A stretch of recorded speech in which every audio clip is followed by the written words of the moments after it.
Jane Stories presents The Lost Mafia Memories, written by Esham. Bilang isang mafia, lalo na kapag may mataas kang katayuan at posisyon sa isang grupo o di kaya naman ay isa kang boss o leader, ay hindi maiiwasan dyan ang may galit sa'yo at nais kang ipapatay dahil sa inggit na nararamdaman, lalo na kapag mas nalalamangan mo sila. May mga ibang mafia na magagalit sa iyo, lalo na kapag nakita nila ang potensyal mo bilang isang leader ng mafia na sa kanilang nasasakupan. Idagdag pa ang ibang mga tao at mafia na humahanga sa iyo pagdating sa ganung bagay. Kaya hindi talaga maiwasan dyan na may mga taong nais kang ipapatay o kaya naman ay patayin. Bilang isang leader o boss ng isang grupo sa isang mafia ay hindi madali ang bagay na yun. Dahil malaki ang tungkulin at responsibility na kailangan mong gampanan. Kahit na sarili mong mga pinamumunuan ay magkakaroon ng galit sa iyo at may balak pa itong masama na nais gawin sa iyo.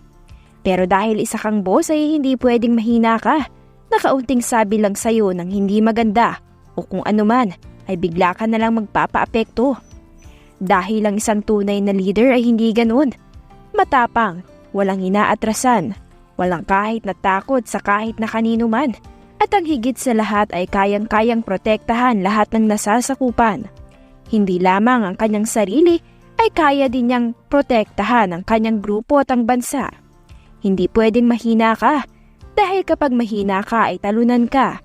Kapag nakikita ka nilang mahina ay kakayan-kayanin ka na. Kaya naman una pa lang ay ipakita mo na sa kanila ang ugali mong meron ka.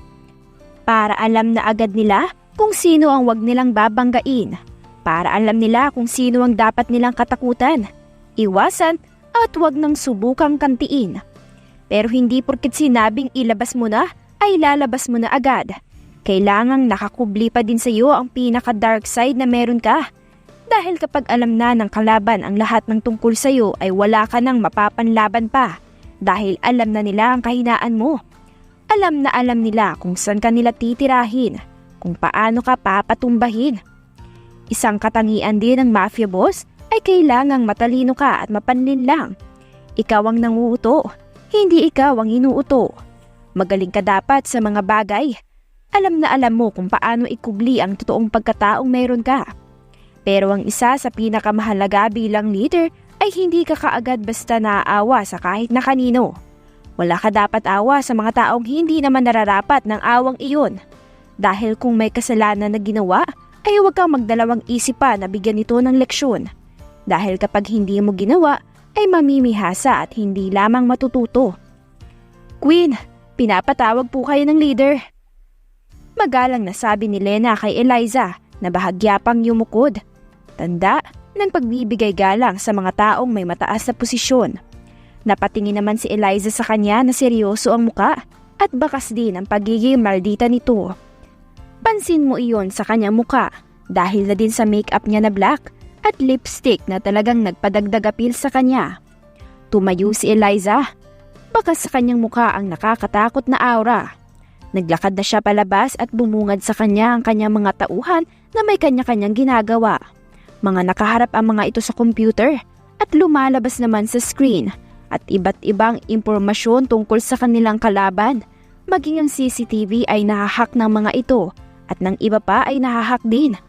May mga magagaling silang hacker kung saan maging ang mga system ay nahahack din kaya madali nilang nalalaman ang lahat. Bahagyang yumukod ang kanilang mga tauhan sa kanya nang dumaan siya sa gitna, maging sa kanilang mga harapan. At kapag nakakasalubong siya ay halos luhuran siya ng lahat. Ganon kalakas ang impact ni Eliza sa kanyang nasasakupan dahil isa siyang mafia boss pero may mataas pa sa kanya at ito ay ang kanyang pinsan kung saan kapag wala siya ay ito ang nag-aasikaso ng lahat ng mga responsibility niya. Pero kung tutuusin ay siya dapat ang nasa posisyon na yun pero hindi niya pa tinatanggap dahil hindi pa siya handa sa sobrang laking responsibility na gagampanan.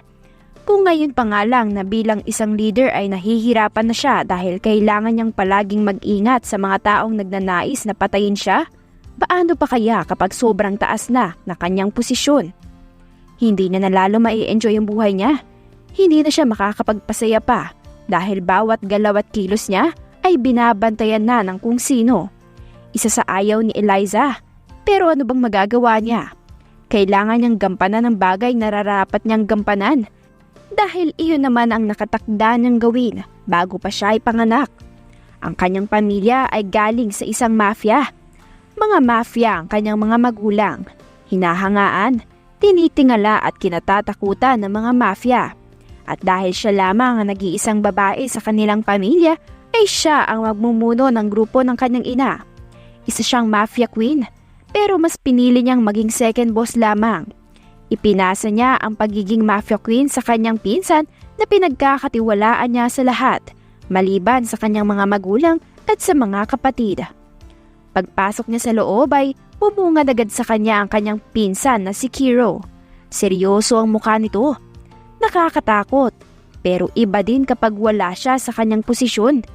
Isa lang sa ayaw ni Eliza dito na hindi dapat katangian ng isang mafia ay ang pagiging mabait. Ang nagmana naman sa grupo ng kanyang ama ay ang kanyang kuya. Pero ang pagiging mafia boss ni Kiro ay pansamantala lamang dahil hindi pwedeng panghabang buhay na dahil hindi naman siya ang anak. Nasa patakaran iyon na kailangan talagang sundin. Ipapamana na sa mga anak ang posisyon kapag nasa tamang edad na at bata pa lamang sila ay tinuturuan na sila. Kaya hindi naranasan ni Eliza ang ibang mga bagay na dapat maranasan ng isang bata dahil namulat na agad siya sa realidad. Pinamulat na siya ng kanyang mga magulang sa kung anong buhay ang meron sila. Kaya nais niyang maranasan ngayon ang mga bagay na hindi niya naranasan noon. Gusto niyang maging malaya pa at magsaya pa habang wala pa siyang pamilya. Bakit? Casual na tanong ni Eliza at saka siya umupo sa isang sofa. Tumigil naman si Kiro sa ginagawa nitong paglalaptop. Umayos siya ng pagkakaupo. Hinarap niya si Eliza. Casual din ang muka. Anong bang balak mo? May buhay din naman ako, Eliza. Ani Kiro. Baritono ng bahagyang boses. Natigilan naman si Eliza. Bahagya siyang nagulat. Hindi niya alam ang magiging reaksyon. Hindi naman sa ayaw ko, Eliza. Pero kailangan mo din sigurong gampanan ng mga bagay na nararapat mong gampanan. Hindi pwedeng sa akin mo na lang iasa. Dahil walang mangyayari kung wala kang gagawin. At kung ayaw mo talaga, siguro naman may paraan pa para mawala ang visa bilang pagiging mafia queen mo. Ani Kiro na nagpapangaral ayon sa boses niya. Sa tono nito. Gusto niya ang ginagawa niya. Marami din siyang natututunan pero hindi pwedeng palaging siya na lamang.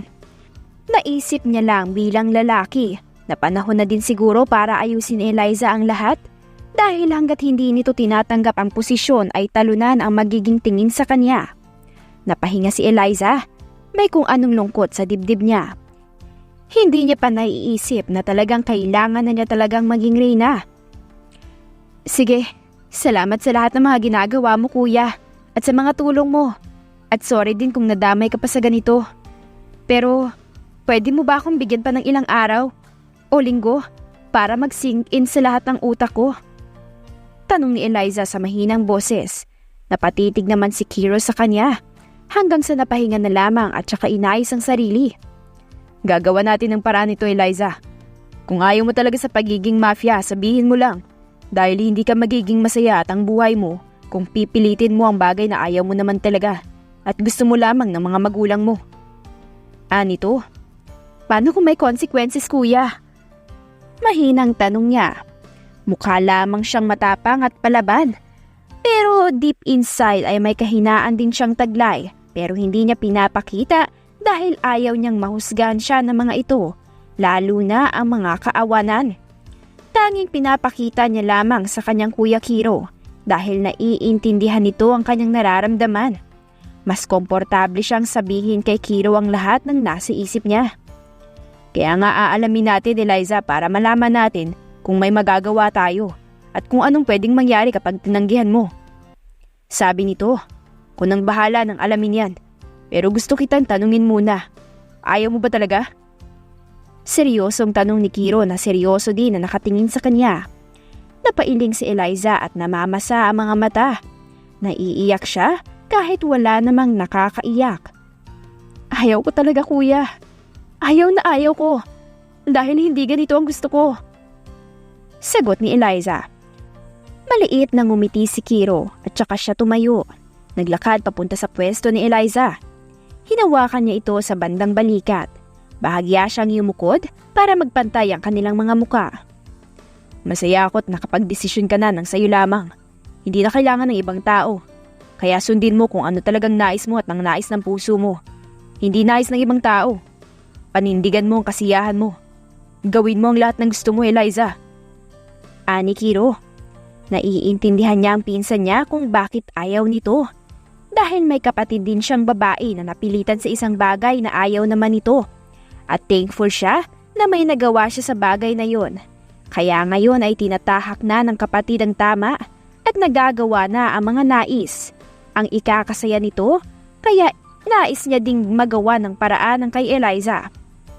May paraan ba, kuya? Tanong ni Eliza. Tumabi si Kiro sa kanya. Hinawakan nito ang kanyang ulo ng magaan at saka isinandal sa kanyang balikat. Huwag ka kagad mawalan ng pag-asa, Eliza. May paraan at gagawin natin ang lahat. Kung kinakailangan nating lumaban para hindi ka maging reyna ay gagawin natin. Ani Kiro, para mapangiti si Eliza at unti-unti nang nagbabagsakan ng mga luha sa mata dahil sa kung anong sayang nararamdaman niya. Shh! Don't cry, princess. Gagawin natin ang lahat. Huwag kang mag-alala. Hindi ako papayag na matali ka sa isang responsibility. Sabi ni Kiro, saka hinahaplos ang buhok ni Eliza na dinadamdam naman ang pag-aalo nito sa kanya. Kapatid at kuya na ang turing ni Eliza kay Kiro. Close niya naman ang mga kapatid niya, pero mas close siya talaga kay Kiro. Dahil mula mga bata pa lang sila ay magkasama na silang dalawa at vibes din nila ang isa't isa. Marami silang alam sa isa't isa at halos magkasama ng lumaki, kaya ganun na lamang ang trato nila sa isa't isa. Mahal na mahal din nila ang isa't isa, kaya ayaw nilang may nasasaktan o kaya naman ay may umiiyak sa kanilang dalawa. Lalo na ni Kiro. Ayaw niyang nasasaktan si Eliza dahil nasasaktan din siya. Maliban kasi sa kapatid niyang babae, ay si Eliza lamang ang babaeng close niya sa lahat ng kanyang mga pinsan. Hindi niya alam kung bakit mas malapit siya kay Eliza. Iba kasi yung nafe-feel niya kay Eliza. Nafe-feel niya na may kahinaan ito. Mahina at umiiyak din pero hindi umiimik. Nanatili silang dalawa sa ganong posisyon ng ilang minuto at hinayaan naman din ni Kiro si Eliza na ilabas ang sakit na nararamdaman dahil alam niyang nahihirapan ito. Alam niyang masakit para kay Eliza ang lahat. Alam niyang kailangan ito ng masasabihan, karamay, makakausap at higit sa lahat ay masasandalan. Simula nung nag-open ito sa kanya ay naging maingat na siya kay Eliza. Ramdam niya agad ito at alam na niya agad kapag may dinadala si Eliza na bigat sa dibdib kahit na hindi pa siya magtanong dahil alam niya na ang bawat galaw at kilos ni Eliza. Kapag tahimik ito at hindi namamansin ay alam niyang may kakaiba na. Maraming salamat kuya ha. Marami na akong utang na loob sa iyo pero balang araw ay babawi ako. Ani Eliza, ngumiti si Kiro. Hindi naman kailangan princess dahil nagkukusa naman ako. At alam mo naman na ayaw kitang nahihirapan. Kaya gagawin ko ang lahat para sa kasiyahan mo. Nandito ako para palagi kang suportahan sa lahat ng mga bagay na gusto mong gawin. Ngiting sabi ni Kiro para yumakap si Eliza sa kanyang baywang at saka sumandal na naman. I'm happy talaga kuya na naging close kita. Dahil bawat salitang lumalabas sa bibig mo ay gumagaan ng loob at puso ko. Kaya sobrang thankful talaga ako. Ani Eliza, o ayaw kong umiyak ka na naman dahil dyan. Baka mangyak ka na naman ah. Biro ni Kiro. Napanguso si Eliza. Kuya naman eh. Ayos na nga ang pag-iemot at pag-iinarte ko. Ani Eliza para pagak na matawa si Kiro sa kabahagyang ginulo ang buhok niya para mas lalo lamang tumulis ang nguso ni Eliza. Ginagawa mo na naman akong bata kuya kahit na hindi naman. Puno ni Eliza. Yan, mas lalo kang gumaganda kapag nakangiti ka. Kaya ngumiti ka always Eliza. Labas mo kung sino ka talaga at kung ano ang totoong nararamdaman mo. Hindi mo kailangan magpanggap lalo na kapag ako ang kaharap mo. Dahil basang-basa kita. Alam kong bawat kilos at galaw mo. Ani to. Napangiti si Eliza. Kuya naman, walang iyakan. Napahalakhak lamang si Cairo. Copycat ka talagang princess ka. But seriously, I just want you to know that I love you, okay? Kapatid na ang turing ko sa'yo and I don't want to see you sad. Ayokong nakikita kang nahihirapan at nalulungkot. I want to see the real Eliza. Hindi yung nagpapanggap na ayos lang, na kunwari masaya. Sa ngayon, huwag ka muna mag-isip ng kung ano-ano about sa mafia. Just rest yourself and your mind, okay? Ani Cairo. What do you mean, kuya? Kunot noong tanong ni Eliza, pero may ideya na siya. Ngumiti si Cairo sa kahinaplos ang kanyang buhok. Ang ibig sabihin, kalimutan mo muna ang responsibility mo. Kalimutan mo muna na may mafia na nag-i-exist sa buhay mo. Just be normal. Gawin mong simula ngayon ang mga bagay na gusto mong gawin. Walang kahit na sino ang pipigil sa'yo. Sagot nito, natigilan si Eliza. Pinutol na agad ni Cairo ang kanyang sasabihin. Wala nang pero-pero, Eliza. Ang sinabi ko ay sundin mo. Huwag ka mag-alala dahil ako nang bahala sa lahat at magpapaliwanag sa kanila. Sige ka, baka bawiin ko ang sinabi ko kapag hindi mo agad ako sinunod. Kunwaring pananakot nito. Naiiyak naman si Eliza nang yakapin niya si Cairo. Thank you so much talaga, kuya. I love you. Malambing ani Eliza. Hangad ko ang kaligayahan mo, aking prinsesa. Ani Cairo habang nakangiti at hinahaplos ang buhok ni Eliza. Tuwang-tuwa si Eliza dahil simula ngayon ay wala munang mafia sa isipan niya. Nag-usap sila ni Cairo ng maayos at wala na siyang nagawa kundi tanggapin ang nais nito. Pero akala niya ay magiging masaya ang pagkawala niya sa mundong iyon. Ngunit hindi pala dahil may kasama siya, ang kanyang magiging bantay. Kuya naman hindi ko naman kailangan. Saka, kaya ko naman ang sarili ko. Reklamo ni Eliza na umuungot pa simula kahapon. Ka na makulit, Eliza, at wag na matigas ang ulo mo. Kailangan mo ng bantay kahit papaano. Tsaka wag ka mag-alala. Mabait naman yang si Zoren. Ani Cairo pero ngumisi. Masama siyang tiningnan ni Eliza pero walang talab kay Cairo. Punyeta naman kuya Alam ko yung ngisi na yan Kung gusto mo talagang may magbantay sa akin ay iba na lang. Wag na lang siya. Ani Eliza sa kainis na sinulyapan si Zoren na walang kibo. Seryoso lamang ang mukha sa isang tabi. Eliza, wag ka na makulit. Si Zoren lang naman ang pinagkakatiwalaan ko pagdating sa'yo. Saka pagbabantay lang naman ang gagawin niya. Hindi ka naman niya papakalman o kaya naman pagbabawalan. Pagpapaliwanag nito. Inis na nagdadabog na lamang si Eliza. At kulang na lang ay magtantrum siya na parang bata sa lapag na pinagpapapadya ka mga paa. Kuya, wag ako Alam kong nananadya ka. Ani Eliza, para kumunot ang noo ni Cairo sa pagtataka. Anong nananadya ang pinagsasabi mo, princess? Ano bang meron sa inyo ni Zoren at ganyan ka na lang kung makapag-react ha? Tanong ni Cairo, pero ang totoo ay may alam talaga siya about sa dalawa. Hindi lamang siya nagpapahalata. Natigilan naman si Eliza. Doon niya lamang na-realize na walang alam si Kiro. Hindi nga pala siya nagsasabi dito tungkol kay Zoren. Napakagatlabi lamang si Eliza. Wala. Saka hindi kami close ng lalaking yan. Basta wag lang siya mangingialam Tangging irap ni Eliza. Yun naman pala So no need to worry. Tsaka nag-uusap naman kami ni Zoren. Hiyari siya sa akin kapag pinahamak ka niya. Ani Kiro. Nagbabanta ang boses ngunit pabiro. Bakit ba kasi kailangan pa ng bantay-bantay na yan? Akala mo naman hindi ko kayang ipagtanggol ang sarili ko.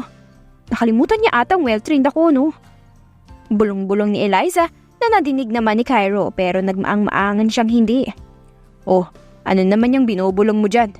Pwede mo namang sabihin ng direkta. Ani Cairo? Wala naman kuya. Sabi ko, ayos naman po sa akin na si Zoren ang bantay ko. Total naman at kilala ko din naman siya. Saka ugali niya. Kaya no problem talaga. Mas mabuti na ngang siyang bantay ko kesa sa iba. At baka may balak pa sa akin gawin na hindi naman maganda. Ani Eliza, ngunit mapapansin ang pagiging sarcastic sa boses. Ayaw ko sa lahat ang babaeng maingay at madaldal kahit na wala namang sense sa mga sinasabi. Singit ni Zoren para mapalingon sa kanya ang dalawa. Aba nga. Huwag kang reklamador Saka, Hindi ko naman kasalanan yon. Ikaw na lang ang mag-adjust. Pabalang sagot ni Eliza saka napairap na naman. Napatitig naman si Zoren sa kanya. Kakaiba iyon. Intense, dark, mix. Nakipagsabayan naman si Eliza sa kanya hanggang si Eliza din ang unang nag-iwas. Nanatili naman ang titig ni Zoren sa kanya. Eliza, this is for your security. May kailangan din akong gawin at asikasuhin. Hindi kita mababantayan kaya sana maintindihan mo kung bakit kailangan may bantay ka. Dahil hindi pa man din ligtas ang buhay mo. Pagpapaliwanag ni Cairo, tumango si Eliza. Naiintindihan ko naman kuya. Don't worry. Thank you po sa lahat Pero gusto ko lang sana na huwag niya akong pakialaman sa mga gagawin ko. Mariing ani ni Eliza. Kaya alam ko sa mga gagawin mo. Kung gusto mong pumunta sa kung saan-saan, di go. Hindi naman ako nangingialam. Sabat ni Zoren at saka ito humalikip-kip. Tumingin siya kay Eliza na lumingon sa kanya dahil sa kanyang sinabi. Umangat naman ang isang kilay ni Zoren. Napairap si Eliza habang naka-cross arm. Maldita ang mukha na nagdabog papunta sa isang upuan. Hindi ka niya papakalman, princess. Sumbong mo sa akin kapag epal yan Ani Kiro sa kapagak na natawa. Dapat lang no. Talagang tatamaan din siya sa akin. Ani Eliza. Pagak na natawa lamang si Cairo. Napapailing siya at may kakaiba na agad napapansin sa dalawa. Sa nangyayari pa lang sa pagitan ng dalawa, ay alam na agad ni Cairo ang mangyayari kung sakali. Alam niyang tama ang kanyang hinala at siya mismo ang unang magiging masaya sa bagay na yun. Malaki din naman ang tiwala niya kay Zoren kaya hindi siya nag-aalinlangan. Kaibigan niya din kasi ito at kilala niya. Kaya naniniwala siyang hindi nito sasaktan si Eliza. Lalo na kapag mahal niya na mismo. O siya, tama na yan at baka saan pa umabot. Basta, sumunod ka kung kinakailangan Eliza Para din to sa kapakanan mo. Huwag kang mag-alala. Kapag may hindi siya magandang ginawa, sabihin mo agad sa akin at ako mismo ang magtatanggal at magpapalit sa kanya. Ani Cairo sa kabahagyang umiti. Sinulya pa nito si Zoren na ganun pa din ang posisyon at ekspresyon sa muka. Sana marinig niya para alam niya no. Pagpaparinig ni Eliza sa kaumirap. Rinig ko, hindi naman ako bingi at may tainga ako. Ganti naman ni Zoren. Nainis naman si Eliza. Kulang na lang ay magdabog na pero agad na sumingit si Cairo sa kanilang dalawa. Tama na yan. Hindi na kayo mga bata. At kung may problema kayo sa isa't isa, diretsuhin nyo. Hindi yung ganyang para kayong mga sira. Ni Cairo. Akmang magsasalita pa sana si Eliza pero naunahan na si Cairo. Oh, itikim mo na yung bibig mo at baka masampulan kita Eliza. You know me kapag napipi ko na. Ani Cairo pero casual lamang ang boses. Doon na tumigil at kumalma si Eliza. Napanguso na lamang siya at napakross arm na akala mo'y bata. Basta, ganito para sa itong lalaki ka kaya makinig kang mabuti. Ani Eliza. Nagkatinginan naman silang dalawa ni Zoren at kung ano ang nararamdaman nilang parehas. Kapag ayaw ko, ayaw ko. Huwag na huwag kang mangingialam kasi doon ako naiinis. Dapat may manners at respect ka. Ani Eliza na pinagkadiinan pa talaga ang kanyang sinabi. Napabuntong hininga na lamang si Cairo at hinayaan na ang dalawa na mukhang hindi titigil dahil walang nagpapatalo. Kaysa naman siya ang may stress. Iniwanan niya na lamang ng dalawa. Padabog na nagsara ang pinto para matigilan sa pagsasagutan sina Zoren at Eliza. Napagitla si Eliza na napatingin sa pinto. Wala namang emosyon si Zoren ni hindi man lang nagulat. Taas-taas ng pride, ayaw man lang mag-sorry. Pagpaparinig naman ni Eliza para mapaangat ang isang kilay ni Zoren. Saan naman ako magsasorry? Dahil sa palagay ko wala naman akong kasalanan na ginawa. I'll not lower my pride kung wala naman akong kasalanan at wala akong ginagawang masama. Damn you women. Ani Zoren saka napahawak na lamang sa kanyang tainga. Natutuwa talaga siya kay Eliza kaya niya binabara ang mga sinasabi nito kahit na hindi naman dapat. Tuwag-tuwa na lamang siya kapag nagsasalita ito tapos parang galit. Gusto niya kasi na naririnig ang boses at ang kaingayang taglay nito. Kakainis ka talagang punyetag lalaki ka. Talagang huwag kang iimik sa akin kapag magkasama tayo Talagang nasusuro ako sa'yo. Ani Eliza. Naiinis siya habang si Zorin naman ay umisi. Masyado ka namang pikon, aming mafia queen. Pangaasar ni Zorin para samaan siya ng tingin ni Eliza. Grabe ang sobrang sama ng tingin na kung nakakamatay lang yun ay kanina pa nakabulagta si Zorin sa sahig. Wala ka nang pakialam doon. Basta, gawin mo ang trabaho mo. Kung ano ang nararapat, yun lang. Huwag ka lang talagang mangingialam at baka masampulan kita ng kakayahan ko. Huwag mong hayaan na lumabas ang sungay ko. Ani Eliza, nagbabanta ang tinig. Napatingin naman si Zorin sa bandang ulo ni Eliza at napakunot ang noo dahil sa pagtataka. Bakit? May lumalabas ba dyan? Inosenteng tanong ni Zorin. Nakakainis ka talaga. Inis na sigaw ni Eliza. Napahalakhak naman si Zorin para mag-walk out na si Eliza sa kanyang harapan. Padabog na nagsara ang pinto. Ramdam ang inis at galit nito. Napangiti naman si Zorin nang tuluyan nang mawala si Eliza sa kanyang harapan. Malakas pa din talagang epekto ko sa'yo. Wala pa nga akong ginagawa para mabuhay ang kung anong meron sa sistema pero heto na ang nangyayari. Hanggang ngayon ay pikon ka pa din talaga. Alam na alam ko pa din ang bawat galaw mo. Ani Zorin sa sarili at saka bahagyang tumingala. Pumasok sa kanyang alaala ang lahat. Ang pinagsamahan nila ni Eliza. Dahil lang totoo ay dati sila magkasintahan at sa madaling salita ay mag-ex sila. Tama, may nakaraan silang dalawa at malalim ang naging hiwalayan nila. Pero hindi na naalala ni Eliza ang bagay na meron sa kanila noon. Dahil isa sa mga nawala sa alaala nito ay siya at ang kanilang masasayang pinagsamahan at binuong memories. Nung nag-crash kasi ang airplane na sinasakyan nito ay naging sanhi para mawalan si Eliza. Nagkaroon siya ng amnesia pero ilan sa alaala niya ang nawala.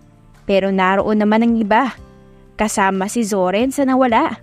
At masakit para sa kanya yun dahil nakalimutan siya ng babaeng minamahal. Pero para sa kanya ay okay na din para hindi nito maalala ang sakit na nangyari sa kanilang dalawa. Dahil hanggang ngayon ay sinisisi pa din ni Zorin ang kanyang sarili. Para sa kanya ay may kasalanan siya sa kung bakit naging ganon si Eliza. At kahit na masakit sa kanya ang lahat, gusto na lamang niyang walang maalala si Eliza na kahit na anuman sa kanilang dalawa. Masaya siya sa ngayon dahil nakakasama niya ito kahit na deep inside ay masakit talaga. Kinagabihan, magkasama sina Zorin at Cairo. Nagiinuman ang dalawa. Parehas silang nakaupo sa couch. Napasandal na lamang si Zorin sa may sofa. Napapikit ang kanyang mga mata habang nakabuka ng bahagya mga hita. Mapapansin mo sa kanya na parang may tama na ng alak dahil parang lasing na ang muka. Pero wala pa naman dahil mataas ang tolerance niya sa alak. Anong pinaplano mo ngayon? Tanong ni Cairo bigla. Nagmulat si Zorin dahil dun. May balak ka bang sabihin sa kanya ang totoo o wala?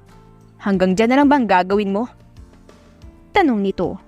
Hindi agad nakaimik si Zorin nang madilaan niya na lamang ang ibabang labi. Hindi pwedeng hanggang dyan lang, Zorin. Dahil para sa akin, kung talagang mahal mo si Eliza ay gagawin mo ang lahat. Ani Cairo, paano ko gagawin ang bagay na hindi naman dapat? Hindi na nga ako naging parte ng alaala niya, Cairo. Ani to, kailangan bang mag-stuck na lamang doon, Zorin? Mas maganda kung bubuo kayo ng bagong memories. Mas masaya kaysa sa una yung ginawa. Ani Cairo na umayos sa kanyang pagkakaupo. Tumingin siya kay Zorin na natigilan. Paano niya maaalala ang lahat kung wala namang tumutulong sa kanya? At saka, ikaw ang nakalimutan niya, Zorin. Kaya ikaw ang dapat kusang lumalapit sa kanya. Ipadama mo sa kanyang naging parte ka ng buhay niya. Dahil ibang-ibang Eliza ang nakilala ko noon kesa ngayon. Iba na siya ngayon, Zorin. Ibang-iba na. Kaya sana, magtaka ka kung manhid siya at parang walang nararamdaman. Ani to. Nakakatakot, Cairo. Yun ang totoo. At yun ang totoong nararamdaman ko. Kaya hindi ko alam kung anong gagawin ko. Basta masaya ako na masaya siya. Wala naman akong ibang hiling pa eh. Pag-amin ni Zorin, saka siya lumagok sa alak na kinuha niya sa mesa. Kaya hahayaan mo na lang. Wala kang gagawin. Pero kaya mo ba yun, Zorin? Na makita si Eliza na masaya sa iba? Tanong ni Cairo. Para namang nanlamig si Zorin dahil dito. Hindi niya alam ang magiging reaksyon pero parang naging mabigat sa kanya. Pinasadahan naman ni Cairo ng kanyang mga daliri ang buhok. Napailing na lamang din siya. Alam kong hindi mo kaya. Kaya sana, habang maaga-aga pa ay gawin mo na ang lahat. Lalo na't may magagawa ka pa. Dahil kapag huli na ang lahat, magsisisi ka talaga dahil pinabayaan mo na lamang siya. Ani Cairo? Natameme na lamang si Zoren. Parang may bumara sa kanyang lalamunan. Ang maisip pa lang na mapunta si Eliza sa ibang lalaki ay parang pinapatay na siya ng libo-libo sa kanyang puso. Hindi niya kayang makita na masaya sa iba ang babaeng minamahal niya. Ang ngumiti ito, ang tumawa, pero hindi siya ang may gawa, kundi ang lalaking gumagawa na siyang dapat gumagawa. Ngayon pa lang ay nasasaktan na ang kanyang puso. Paano pa kaya kapag naging totoo? Iiyak na lamang siya. Naglalandas na lamang ang mga luha niya habang pinapanood si Eliza na masaya sa piling ng iba. Alam kong hindi mo kaya ang ganyang bagay, Zoren. Alam mong boto ako sa iyo para sa pinsan ko at gusto kita para sa kanya. Malaki ang tiwala ko kaya ikaw ang nais ko na makatuluyan niya sa dulo. Dahil alam kong aalagaan at iingatan mo siya. Poprotektahan at mamahalin mo siya ng higit pa sa sarili mo. Sabi ni Cairo. Zoren licked his lower lip. Napasandal naman siya sa sofa at saka napatingala. He closed his eyes. Ako nang bahala. Thank you, Cairo. Ayoko maging madrama pero thank you for choosing me for your cousin. I promise again, sa pagkakataon na to, hindi ko na siya sasaktan pang muli. Ani Zoren at saka ngumiti. Ikaw ang nasasaktan, Zoren, at nahiintindihan ko ang nararamdaman mo. Dahil kung ako ang nasa posisyon mo, aminado kong masasaktan din ako. Ani Cairo, ikaw ba? Wala ka bang balak na magmahal? Hindi ka naman na tumatanda at lagpas na sa kalendaryo ang edad mo. Siguro naman kailangan mo na ding magmahal. Ani Zoren na iniba na ang kanilang usapan. Napailing si Cairo at saka pagak na natawa. Kinuha niya ang isang bote ng beer. Nilagok niya ng isahan. Sanay na akala mo ay hindi pangit at mapait ang lasa. Wala pa sa plano ko yan. Wala pa sa plano ko magkaroon ng asawa at bumuo ng pamilya. Pero nasa plano ko magmahal. Hindi ko pa nga lang nahahanap ang babaeng para sa akin. Hindi pa siya dumadating at hindi ko pa rin siya nakikilala. Ani Cairo at saka siya ngumiti habang nakatingala sa kung saan. Ang totoo ay may isang babae na nagpapatibok sa kanyang puso at araw-araw niya itong sinusundan at binabantayan. Pero hindi niya alam kung mahal na din ba siya ng babaeng minamahal. Walang kasiguraduhan. Natatakot din siyang tanungin at alamin ang nararamdaman nito para sa kanya. Dahil mabigo lamang siya lalo na at yun ang kauna-unahang babaeng minahal niya maliban sa kanyang ina at pinsan na si Eliza. Nakakatakot pagdating sa pag-ibig, Zoren. Natatakot pa akong mag-risk. Gusto ko kapag nag-risk ako, sigurado na ako. Paninindigan ko na. Pero ngayon, may takot pa din akong nararamdaman dahil takot akong ma-reject niya. Pag-amin nito, hindi open si Cairo sa nararamdaman niya. Pero ngayon ay nakakayanan niyang magsabi kay Zoren ng kanyang nararamdaman. Komportable kasi siya. Ganyan talaga pag magmamahal, Cairo. Masasaktan at masasaktan ka talaga. Dahil mahal mo talaga ang isang tao. At saka, normal lang naman sa pag-ibig yan. Ani Zoren, mukhang marami ka talagang alam sa pag-ibig. Pero sana, ang mga alam mo ay nakakayanan mong i-apply sa sarili mo. Ani Cairo, pagak na napalakhak si Zoren. Natamaan siya sa sinabi nito. I'm trying naman, pero mahirap din talagang gawin.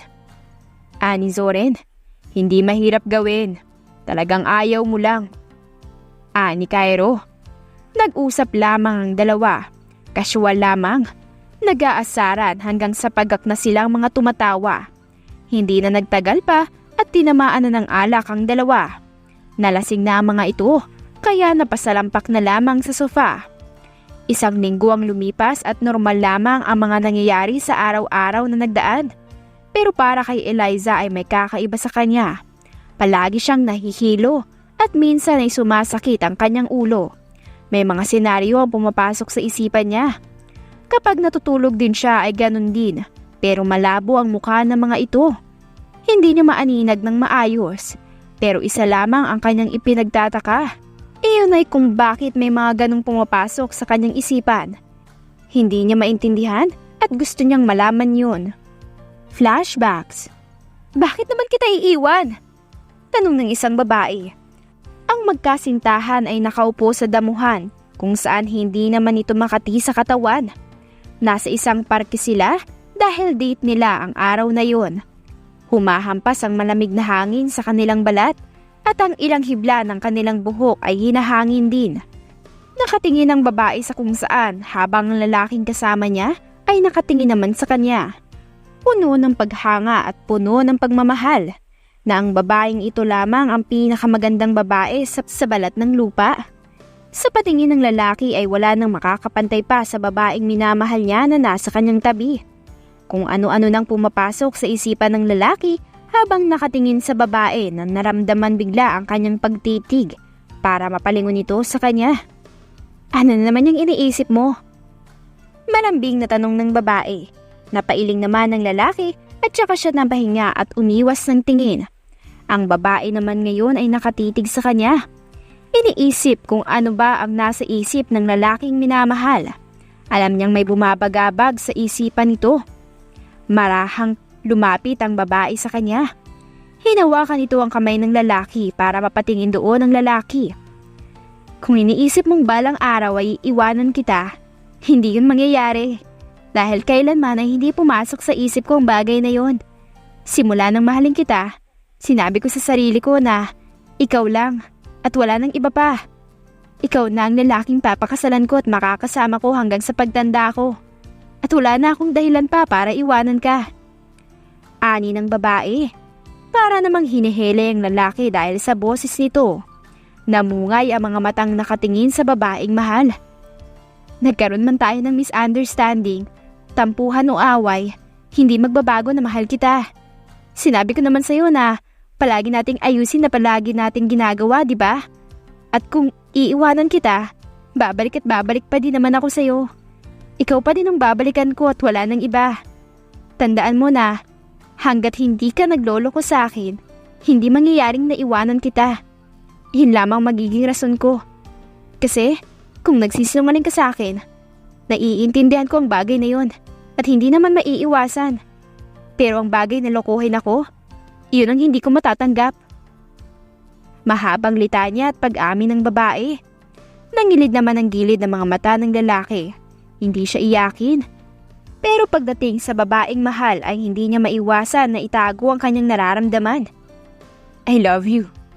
Malambing na ani ng lalaki at saka dahan-dahan na naglandas ang mga luha. Hinawakan naman ng babae ang kanyang pisngi at tinitigan siya nito. Puno ng pagmamahal. Namumungay din ang mga mata. Mahal na mahal din kita at masakit sa akin kapag nag-iisip ka. Pero naiintindihan ko ang bagay na yun dahil hindi naman maiiwasan. Pero gusto kong palagi mong sabihin sa akin lahat ng iniisip mo, okay? Para alam ko naman at para alam ko din ang gagawin ko kung sakali man. Pero always remember that I love you. Hanggang sa kabilang buhay ay ikaw lamang at wala nang iba. Madamdami na saad ng babae habang ang mga luha ay naglalandas na din sa kanyang mga pisngi pababa. Palagi mong tatandaan na mahal kita. Kahit na anong mangyari ay hindi kita iiwanan. Hanggat lumalaban ka, lalaban din ako. Kaya huwag kang mag-alala, okay? Don't worry. Hindi ako mawawala sa iyo at pangako ko yan. Ani pa nito at saka niya nilapit ng bahagya ang kanyang mukha sa lalaki. Hinalikan niya ito sa noo. Marahan pababa sa ilong nito, sa pisngi nito, hanggang sa duwampi sa kanyang labi. Marahan lamang at mababaw ang halik na siyang nagbigay ng milyong-milyong nararamdaman sa kanilang dalawa.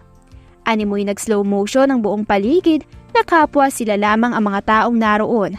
Pero hindi nila alam na nakatingin pala sa kanila ang ibang kabataan sa kanila. May ngiti sa labi at kinikilig. May kumukuha na din ng litrato. Grabe, mukhang mahal na mahal nung guy si girl.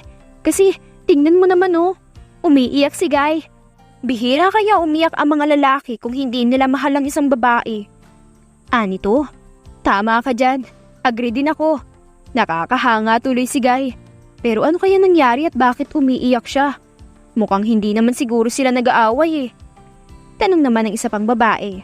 Tatlong babaeng magkakapatid ang nakaupo sa isang bench habang nakatingin sa magkasintahan. Siguro mukhang may pinag-uusapan silang personal about sa kanilang dalawa. Kasi hindi ganyan ang breakup. Meron din ganyan pero kakaiba yung sa kanila. Kaya sure ako na hindi sila nagbe-break. Sabat ng kasama nilang babae na tahimik pa kanina. Napalingon ng dalawa niyang kaibigan sa kanya. Nakapwa kunot ang mga noo. Sinarado naman ng babaeng mahaba ang buhok ang mga librong hawak niya at inayos ang salamin sa kanyang mga mata. Kung tawagin siya ng mga kaibigan ay nerd dahil mahilig siyang magbasa. Iba din ang vibes nito. Kaya nagtataka sila paano naging kaibigan ito. Ibang iba talaga. Pero masaya sila na kaibigan ito dahil kahit hindi nila ito gaanong ka-vibes at tahimik lamang, kapag kasama nila ay mahal na nila at totoo talaga ang pinapakita nila dito dahil hindi ito nahihiya na ilabas ang nararamdaman at pagsabihan sila. Hindi nito tinotolerate ang maling ginagawa nila. Talagang pinapagalitan silang dalawa at imbis na magalit ay mas gusto pa nila dahil tinatama nito ang kanilang pagkakamali. Ganon ang totoong pagkakaibigan. Hindi yung hahayaan ka lamang sa mga maling gawa mo na ibang tao pa ang pupuna imbis na ito ang siyang may alam. Mahal na mahal din naman kita, aking mahal. Gaya ng pangako ko simula nang ligawan kita, hindi ako gagawa ng kahit na anong bagay na ikakasakit mo.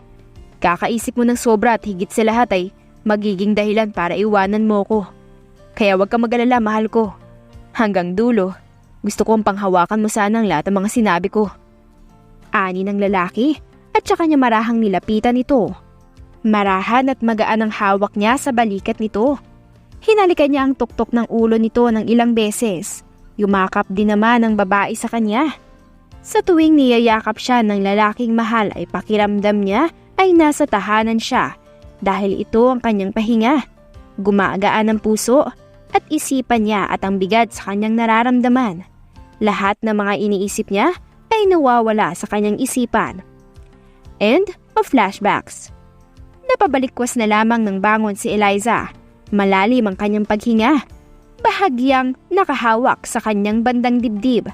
Napahawak na lamang siya sa kanyang pisngi at doon niya na lamang na-realize na may luhang naglalandas pala dito. Bakit naman ako umiiyak? Tanong ni Eliza sa kanyang isipan. Sino ba talaga ang dalawang yun? Bakit madalas na lamang silang nasa panaginip ko? Ano ba talaga parte nila sa buhay ko? Kilala ko ba sila? Bakit sila na naman? Naguguluhan at nalilito na ako. Ani Eliza sa sarili na mas lalo lamang nagpalandas ng luha pababa. Napapailing na lamang din siya. Gulong-gulo na talaga siya sa tuwing may bagong senaryo na naman sa kanyang isipan tungkol sa magkasintahan. Wala siyang kamalay-malay na ang babae doon ay siya at ang lalaki ay ang lalaking minamahal niya. At kaya nangyayari ang bagay na yun sa kanya ay dahil bumabalik na ng paunti-unti ang alaalang nawala sa kanyang memorya na kailangan ng ibalik. Napabangon na lamang siya. Pinunasan niya ang kanyang mga pisngi at mga mata. Sinuot niya ang kanyang tsinelas at naglakad na siya pababa sa hagdan papunta sa kusina. Agad siyang kumuha ng tubig sa ref at agad itong ininom. Malalim na naman ang kanyang paghinga. Napatulala siya saglit sa kung saan. Napahinga na naman siya ng malalim at saka umupo. Pinaglaruan niya na lamang ang basong hawak niya. Ay, hindi na ata ako makakatulog pa dahil iyon na naman ang nasa isip ko. Gusto ko na talagang malaman kung bakit sila ang nasa memorya ko. Gayong pwede namang iba na lang. Gusto ko lang malinawan para naman alam ko ang dahilan. Hindi yung ganito. Hindi yung naguguluhan ako. Ani Eliza, saka siya napabuntong hininga. Pero ang pinagtataka ko, bakit ako umiiyak?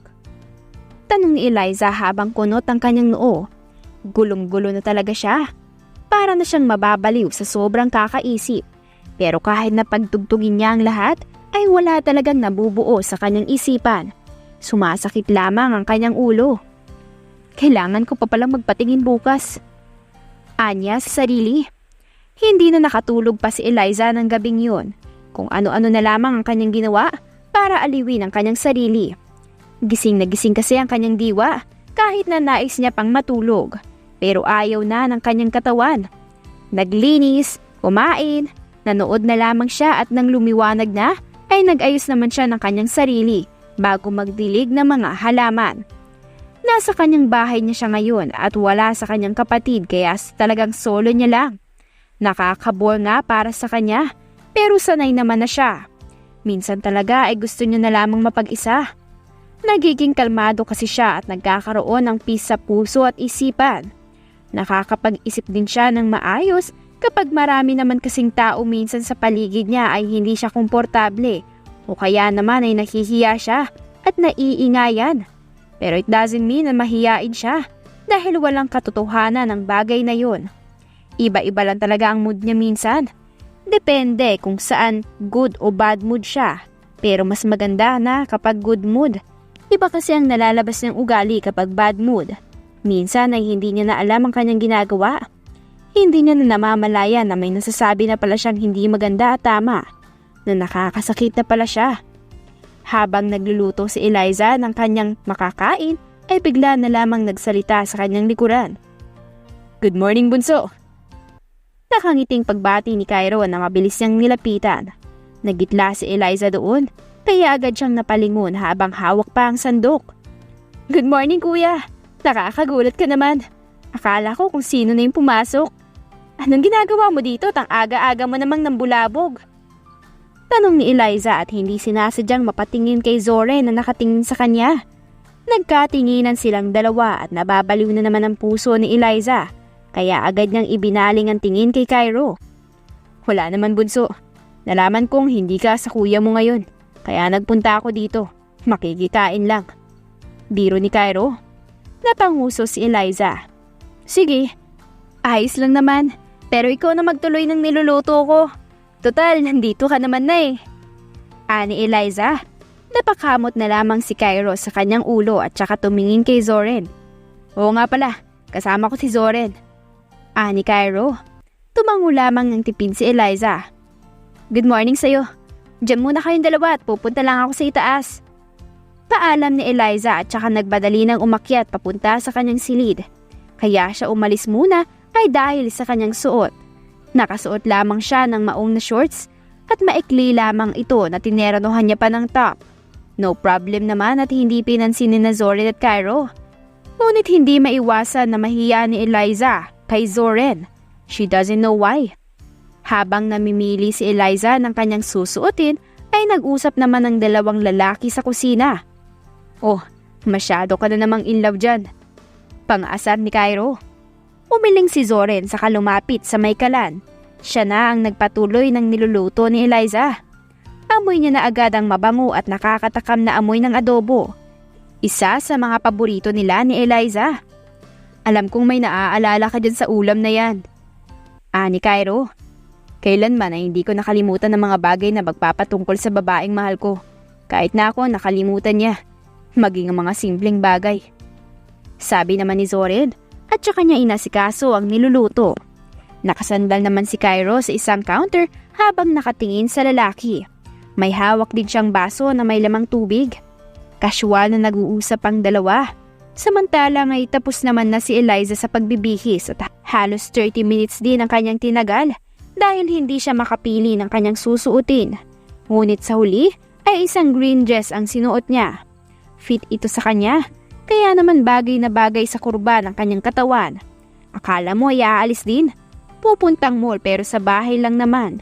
Gusto niya lang magpaganda kay Zoren. Natigilan si Eliza sa akmang pagpasok sa kusina nang marinig niya si Cairo at Zoren na nag-uusap. Nung una ay hindi niya pa maintindihan hanggang sa maging malinaw sa kanyang pandinig ang mga pinagsasabi ng mga ito. "Paliwanag mo sa kanya ang lahat, Zoren. Alam kong maiintindihan niya. Siguro masasaktan siya at magugulat pero normal lang yun." Ani Cairo. Natigilan naman si Eliza sa akmang paghakbang ng kanya mga paa. "Gusto ko talagang aminin sa kanya ang lahat. Pero napapangunahan talaga ako ng takot. Mas nauuna ang bagay na yun kaysa sa kagustuhan kong maibalik ang pagmamahalan naming dalawa. Ang simulan mo nito at ipagpatuloy." Sagot ni Zoren na nakasandal sa may counter. Tapos na siya sa kanyang niluluto. Nakahain na din ito sa lamesa, magsasandok na lamang. Kaya nga kung talagang mahal mo pa din si Eliza hanggang ngayon, mag-risk ka. Dapat mas iniisip mong ipaglaban ang pagmamahalan niyo. Sabi naman ni Cairo. Napabuntong hininga na lamang si Zoren. May balak naman siyang sabihin kay Eliza ang lahat ngayong araw. Humahanap lamang siya ng magandang tiyempo dahil iba na ang relasyon na meron sila ngayon kaysa noon. Mahal na mahal ko si Eliza, Cairo. At saksi ka kung paano ko siya iyakan noon. Kung paano ako lumapit sa iyo noon. Kung paano ako hindi mahiya pagdating sa kanya. Kung paano ako nanatili. Kung paano ako naghintay at kung paano ako nanatili ang pagmamahal ko sa kanya. Dahil siya lang ang nais ko. Wala nang iba. Ani Zoren. Natigilan naman si Eliza. Parang hindi mag-sink in sa isip niya ang kanyang narinig. Feeling niya ay nananaginip lamang siya. Hindi totoo. Parang hindi niya ata kinakaya ang mga naririnig niya. Nangihina siya. Parang gusto niya na lamang mapaluhod bigla dahil sa nararamdaman. Alam ko naman yun. Dahil saksi ako sa pagmamahalan yung dalawa.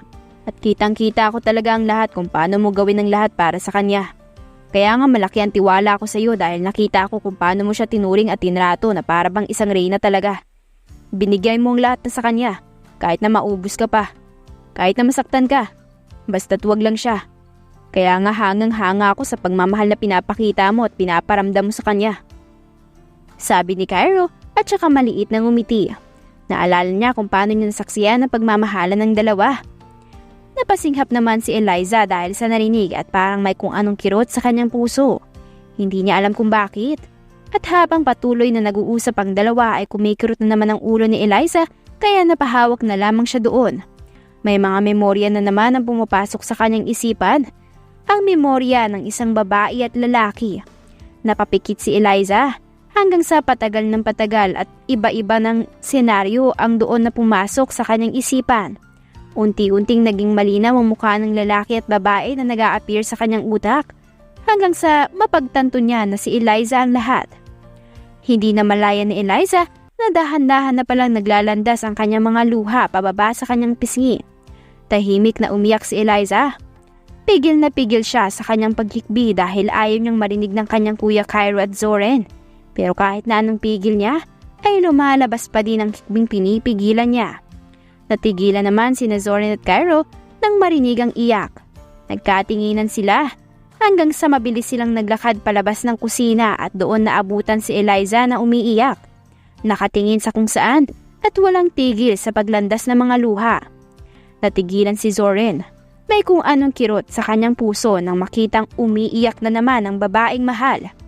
Lumapit si Cairo kay Eliza na agad na napaharap sa kanya nang makita siya nito. Bunso! Marahang pagtawag ni Cairo. Kuya! Bakit?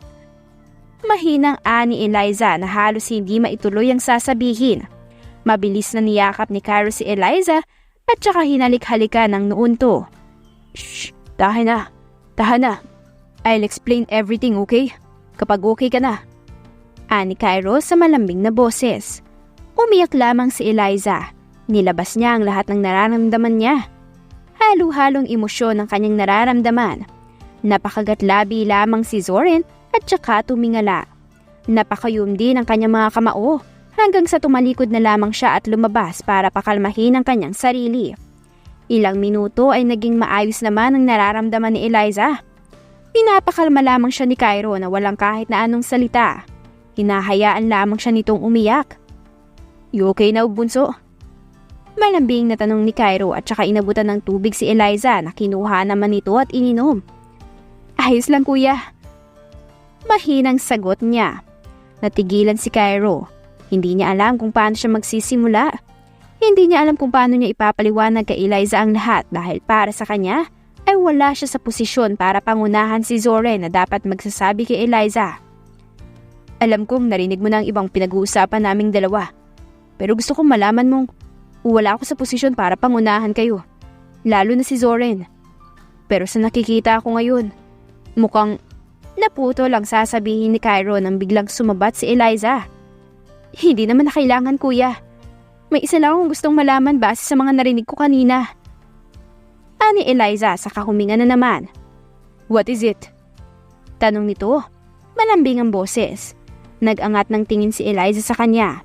Namamasa pa din ang mga mata. Halatang galing sa pag-iyak. Sino si Zoren sa buhay ko, kuya? Tanong ni Eliza sa mahinang boses. Natigilan naman saglit si Cairo. His lips parted a bit too. Napahinga si Cairo at saka siya napatingala. I'll be honest, bunso. Si Zoren ay ang kasintahan mo at ikakasal na dapat kayong dalawa. Kaso may nagtangka sa buhay mo. Kaya na-aksidente ka sa isang bangin dahil sa mga taong yun. At doon na nawala ang alaala mo. Pero ang alaala niyo ni Zoren ang tanging nawala sa memorya mo. Pag-amin ni Cairo, pahina ng pahina ang kanyang boses. May kung anong kirot ang naramdaman niya sa kanyang puso. Gusto niyang maiyak. Masakit sa kanya, kuya. Ani Eliza na nangingilid na naman ang gilid ng mga mata. Nasasaktan siya para kay Zoren. Shh. Yes, bunso. Alam ko, sobrang sakit. Ani Cairo. Pero bakit wala man lang siyang sinasabi sa akin, kuya? Magkasama kaming dalawa at halos nag-aasaran din kami. Iniinis niya ako. Pero bakit hindi niya sinasabi? Bakit kailangan pang humantong sa ganito? Tanong ni Eliza. Dahil yun ang nais niya, Eliza. Nais niyang lumayo ng bahagya sa'yo. Dahil pakiramdam niya, matitrigger ka kapag nasa tabi mo siya. Pero binabantayan ka pa din niya kahit na wala kang maalala. Kahit na ganun ang trato mo sa kanya. Kahit na hindi maganda. Ani Cairo at saka maliit na ngumiti. Maging siya ay nasasaktan na din. Hindi naman nakaimik agad si Eliza dahil nasasaktan ang kanyang puso. Hindi niya akalain na sobrang nasasaktan niya na pala ang lalaking minamahal niya. Hindi niya akalain na ang lalaking nasa tabi niya ay ang lalaking dapat niyang pakasalan. At ito din siguro ang pagkakataon para malaman mo ang totoo. Tumigil si Cairo. Si Zoren ang nag-aasikaso ng lahat ng hinahabilin mo sa akin. Siya ang gumagawa, Eliza. Pag-amin ni Cairo at maliit na ngumiti. Namamasa na din ang mga mata. Dahil sa sinabi nito ay mas lalong nag-unahan ang mga luha ni Eliza sa paglandas. Halo-halong emosyon na ang kanyang nararamdaman. Hindi siya galit kundi awa. Lungkot at sakit para kay Zoren ang kanyang nararamdaman. Ang tanga ko pala. Wala man lang akong kamalay-malay sa mga nangyayari. Nagpapakasaya ako without knowing na nasasaktan ko na ang lalaking mahal ko. Dahil nawalan ako ng alaala. Umiiyak na sabi ni Eliza habang nakatingin sa kung saan. Lumapit naman si Cairo sa kanya. Hinaplos nito ang kanyang buhok ng marahan. Naiintindihan niya ang lahat, Eliza. Hindi siya galit. Nasasaktan lamang siya pero mawawala din yun kapag bumalik ka na sa kanya. Dahil yun na matagal niya nang hinihintay. Pa-birthday mo na. Ngiting-a ni Cairo. Hindi nakaimik si Eliza na niyakap lamang ang pinsan at doon umiyak. Maraming pumapasok sa isipan ni Eliza na kung ano-ano. Patungkol kay Zoren ay natatandaan niya ang lahat. Tungkol pa sa kanilang dalawa ng lalaki at ang kanilang pinagsamahan. Bumalik na sa kanyang alaala kaya hindi niya maiwasang masaktan. Hindi para sa sarili kundi para sa minamahal. Nang dumating ang kinagabihan, ay nahimasmasan na si Eliza at nakapag-isip-isip na siya. Naayos na din at nakapag-ayos na din ang sarili. Binigyan niya lamang sarili ng time na hintayin naman si Cairo. Nasa labas si Eliza. Gabi na at malamig ang simoy ng hangin pero nakakayanan pa din ni Eliza. Ang hawak niyang tasa na may lamang kape ang nagpapainit sa buong katawan niya. Nakaupo siya sa isang mahabang upuan na gawa sa bakal. Malalim ang kanyang iniisip. He's here. Sabi ni Cairo nakakarating lang. Mabilis namang nag-angat ng tingin si Eliza at napatayo na din siya. Agad niyang nakita si Zoren na nakasunod kay Cairo na nakatayo sa kanyang harapan. Nandyan lang ako sa loob. Hindi ako mangingialam sa inyong dalawa. Dahil kailangan nyo talagang mag-usap ng maayos para malaman ng lahat at kung anong plano nyo. Sabi ni Cairo. Thank you, kuya. Pasensya na kung naabala pa kita. Ani Eliza. Hindi ka nakakaabala, Eliza. At maliit na bagay lang naman to. Sagot ni Cairo, saka ngumiti ng maliit. Humarap na si Cairo kay Zoren. Sinenyasan niya. Saka siya lumakad palapit kay Zoren. Ikaw nang bahala sa kanya. Alam kong alam mo na ang gagawin mo. Basta mga sinabi ko Ani Cairo. Napatango naman si Zoren na ang titig ay nanatili lamang kay Eliza na nakatingin din sa kanya. Bago tuluyang umalis si Cairo ay lumingon muna siya kay Eliza. Magpapaalam pa sana siya kaso nakita niya ang kakaibang titigan ng dalawa. Kaya nauna na siya. Iniwanan niya na ang mga ito para makapag-usap na ng maayos. Pinatawag ni Eliza si Zoren sa pamamagitan ni Cairo dahil nais niyang maliwanagan at malaman ang lahat. Gusto niya ding malaman ito at malinawan. "Good evening. Upo ka muna. Pasensya na sa abala ha," ani Eliza sa casual na boses. Lumapit si Zoren sa kanya. Agad namang natigilan si Eliza. Mabilis na kumabog ang kanyang dibdib nang hawakan ito ang kanyang pisngi. "Ayaw na ayaw ko sa lahat ang umiiyak ka dahil nasasaktan ako," ani Zoren. Namumungay ang mga mata habang nakatingin sa isa't isa. Pinagmasdan naman ni Eliza ang buong mukha ni Zoren hanggang sa napangiti na lang din siya at hinawakan ang magkabilang pisngi nito. "Hindi na ako magtataka kung bakit mahal na mahal kita. Kaya gusto kong makausap ka dahil gusto kong maayos ko ang meron sa ating dalawa," ani Eliza para mapangiti din si Zoren. Umupo silang dalawa. Pinakaramdaman muna nila ang isa't isa kaya katahimikan muna ang namayani sa kanilang dalawa. Hanggang sa si Eliza na ang naunang nagsalita. "Gusto kong malaman ang lahat, Zoren," ani Eliza para saglit na mapalingon si Zoren sa kanya. "Mahal kita, Eliza," ani Zoren. Natigilan si Eliza. "Mahal na mahal kita hanggang ngayon at hindi nawala ang pagmamahal kong yun kahit nakalimutan mo ko at ang pagmamahal ko." Dagdag nito, namumungay ang mga mata. Napakagatlabi si Eliza na pinipigilan na naman ang emosyon na nararamdaman. "Nasaktan lang ako, baby. Pero hindi ko kaya magalit at magtanim ng galit sa iyo kahit na anong tampo. Dahil alam ko naman na hindi ko kaya yun." Parang batang ani ni Zoren sa kanilapitan si Eliza na napalingon sa kanya habang may ngiti sa labi. "Mahal pa din kita hanggang ngayon, Eliza. At hindi kailangan paniwalaan mo. Ang gusto ko ay payagan mo sana akong manligaw ulit. Magsimula ulit tayo, baby, kung yan ang nais mo. Pero hindi natin buburahin ang mga alaala at memories na binuo natin na magkasama. Mananatili yun," ani Zoren. "Ipagpapatuloy natin ang nautlot nating pagmamahalan, mahal ko. At sa pagkakataon na to, magkasama nating harapin ang lahat. Hindi ka na mag-iisa pang muli. At pangakong hindi na ako aalis. Pangakong nandito na lang ako sa tabi mo. Hindi kita iiwanan. Hindi ulit mangyayari ang bagay na yan," ani Eliza na naiiyak na naman. Nagiging emosyonal siya pagdating kay Zoren. Hindi niya alam kung bakit. "Yan din ang pangako ko, baby. Pero gusto kong malaman muna." Tumigil si Zoren sa kanyang pagsasalita. "Handa ka bang makasama ako habang buhay? Handa ka bang harapin ang mga bagay at mga pagsubok na dadating sa ating pagmamahalan? Handa ka bang masaktan ulit?" Tanong ni Zoren. Ngumiti si Eliza at bahagyang inilapit ang mukha sa lalaki na hawak pa din ang magkabilang pisngi nito. "Handa na ako sa lahat, Zoren. At ikaw ang gusto kong tanungin kung handa ka ba. Kung makakayanan mo pa bang sumubok sa akin? Kung makakayanan mo pa kaya ang pag-ibig at pagmamahal na ibibigay ko sa iyo?" Tanong ni Eliza. Ngumiti naman si Zoren. "Handa ako sa lahat ng bagay, Eliza. Basta, ikaw ang kasama ko," ani Zoren saka ngumiti. Kapwa ngumiti sila sa isa't isa hanggang sa dahan-dahang nagdampi ang kanilang mga labi na siyang tanda ng pagpapatuloy ng pagmamahalan nilang dalawa.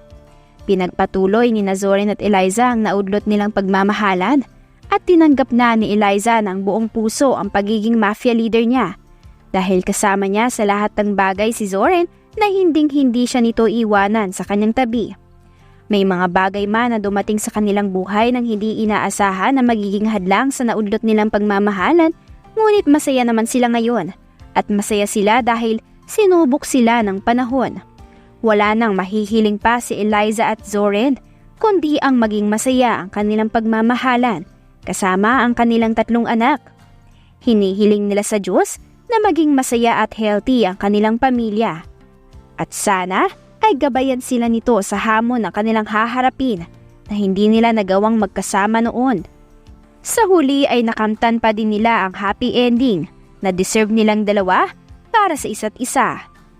At dyan na po nagtatapos ang ating kwentong pinamagatang The Lost Mafia Memories. If you like the story, please don't forget to like, comment, share, and subscribe for more wonderful stories. Hanggang sa muli! Paalam!